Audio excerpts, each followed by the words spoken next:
Box to Box Media Network. Selamat datang di podcast pengembangan diri, eksklusif hanya di Spotify. Podcast ini akan bantu kamu untuk mengatasi kegalauan di usia muda, sukses di usia muda, dan yang pasti terus bertumbuh setiap harinya. Agar kamu tidak terlewat setiap episode barunya, jangan lupa untuk follow dan nyalakan loncengnya ya. Selamat mendengarkan. Hai, Chandras Burdes. Pada podcast kali ini saya akan sharing tentang berani berkata tidak pada teman yang hanya mau memanfaatkanmu. Ya. Ini saya menjawab pertanyaan dari Agil yang nge-reply episode podcast saya yang di episode 410. Dia bilang kayak gini. Saya mahasiswa Jogja semester 4 yang berasal dari kabupaten kecil di Sumatera Barat. Kesan pertama saya saat merantau, saya dimanfaatin sama teman saya. Dari kos saya jadi base camp sampai untuk makan mereka saya yang bayar. Waduh. Jadi Agil luar biasa nih ya. Jadi ngebiayain makanan dan juga kos-kosannya udah jadi base camp nih, tempat ngumpul ya. Dan kalau dari yang saya baca dari sini, Agil merasa nggak nyaman terkait hal ini dan mau belajar gimana caranya mengatasi hal ini. Dan kita akan bahas di episode kali ini ya. Tapi sebelum itu, saya juga mau ngajak kamu ya, yang mau join free webinar saya yang berjudul Success Anywhere, 3 langkah praktis dan proven untuk sukses di perantauan. Kamu bisa join secara gratis dengan klik link yang ada di deskripsi. Kamu akan belajar tentang Ultimate Success Formula, formula sukses yang proven agar kamu tidak pernah gagal.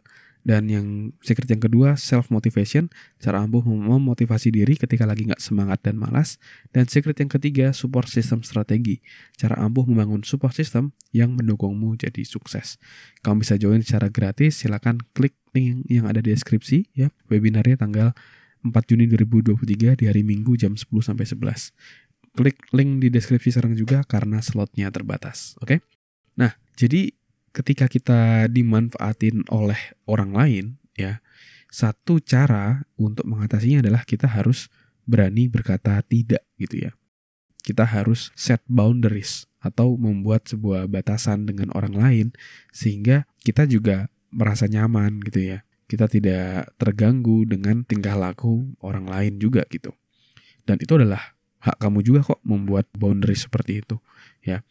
Nah, saya dulu ketika pertama kali merantau ke Surabaya di salah satu universitas swasta, saya juga mendapatkan ya perlakuan yang tidak mengenakan lah, dimanfaatkan oleh orang lain. Dan waktu itu saya merasa dimanfaatkan oleh salah satu kakak kelas saya di SMA yang mana kami kuliah di kampus yang sama. Saya merasa dia cukup agresif, saya merasa cukup dibully gitu ya. Dan pernah suatu ketika saya waktu itu juga sebelum semester 4 kan saya masih belum punya penghasilan sendiri, saya masih dapat duit dari orang tua. Dalam tanda kutip juga pernah dipala gitu. Diminta 50.000 gitu. Lagi naik lift ke sebuah lantai, ditanya, Burdes, ada 50.000 gak? Gitu. Oh, ada nih. Udah diambil aja gitu. Terus gak pernah dibalikin sampai sekarang. Saya masih ingat banget gitu. Dan saya tahu bahwa orang tersebut itu kurang positif. Dan kecenderungannya adalah toxic. Dan saya gak mau bergaul dengan orang seperti itu. Akhirnya yang saya lakukan adalah saya membuat boundaries atau batasan dengan orang tersebut. Caranya gimana? Caranya adalah dengan berkata tidak. Ya, dengan berkata tidak secara konsisten. Ketika dia minta sesuatu, ya kamu harus berani berkata tidak. Enggak gitu ya.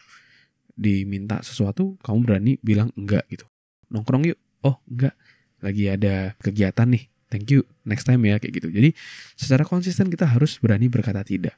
Tapi berkatanya harus yang enak ya, yang santun ya, bukan yang kasar juga.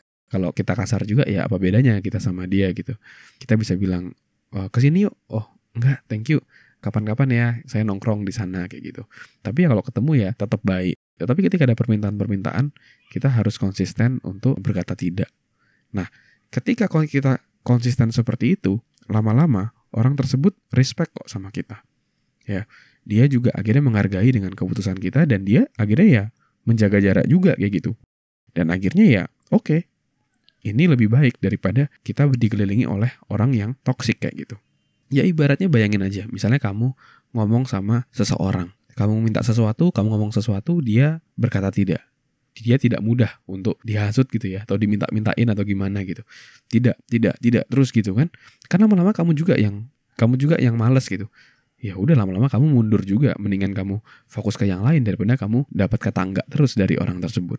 Ya, jadi kamu harus berani berkata tidak dengan konsisten kalau memang hal tersebut sudah mengganggu kamu. Ya, jadi kamu harus bikin boundaries, bikin batasan sehingga kamu tidak merasa terbebani di sana. Ya, jadi mulai pelan-pelan gitu ya. Misalnya bayarin makan, selama ini bayarin makan, ya kenapa enggak kamu bilang, kali ini budgetku udah habis nih untuk makan-makan, jadi bayar sendiri-sendiri ya, kayak gitu. Kamu bisa pakai kata-kata budgetmu udah habis kayak gitu. Bukan uangmu habis ya, budgetmu udah habis. Karena kan kita dapat duit kan langsung kita alokasiin. Ada yang buat makan, ada yang buat nabung misalnya, ada yang buat investasi, dan lain-lainnya. Nah ketika ada budget untuk memberi itu atau makan-makan itu sudah habis, ya udah kamu bilang aja budgetmu udah habis. Dengan seperti itu kan dia juga bayar sendiri. Tapi kamu harus konsisten sehingga orang lain akan menghargai kamu kayak gitu ya. Terus kalau kos-kosanmu juga dijadiin base camp, ya bilang juga dengan baik-baik, dengan santun bahwa sorry guys, kayaknya untuk base camp kali ini jangan di tempat saya lagi ya, atau jangan di tempat saya terus nih. Kita bisa gantian nih, karena kayaknya jam 8 saya udah harus di kos, saya mau baca buku lah, atau saya mau ngapain, ya kamu bisa ngasih reason kayak gitu, sehingga kamu punya boundaries di sana, ya. Atau enggak minimal kamu bisa usul, kenapa enggak base campnya pindah-pindah, nggak cuma di tempatku terus. Nah kamu bisa juga mencari alternatif seperti itu, sehingga bisa berkurang juga intensitas atau frekuensinya di base campmu, ya. Jadi harus berani berkata tidak, dan kamu juga harus berani ngomong secara santun dan baik-baik, alternatif dan usulan, sehingga tidak melulu kamu terus yang harus jadi bagian gak enaknya. Terima kasih sudah mendengarkan episode kali ini. Semoga bisa bermanfaat dan menginspirasi. Dan kalau kamu merasa bermanfaat, kamu bisa kasih rating bintang 5 di podcast ini. Supportmu sangat berarti untuk kami. Dan juga kamu juga bisa share podcast ini ke sahabatmu, teman-temanmu, pacarmu, gebetanmu, saudaramu, agar orang-orang di sekitarmu bisa jadi jauh lebih baik dan terus bertumbuh setiap harinya. Dan kamu bisa juga share di Instagram, di Instastory, silakan mention @andreasbordes, nanti saya akan repost. Dan buat kamu yang mau belajar bikin podcast, kamu bisa bikin podcastmu sendiri di anchor.fm. Buat kamu yang mau belajar cara detailnya, dari gimana menentukan tema podcast, gimana cara upload podcast di anchor.fm, sampai gimana agar kamu bisa konsisten bikin podcast, kamu silakan cek konten eksklusifnya, tutorial yang sudah saya buat, silakan klik link yang ada di deskripsi. Terima kasih semuanya. Never stop learning, because life never stop teaching.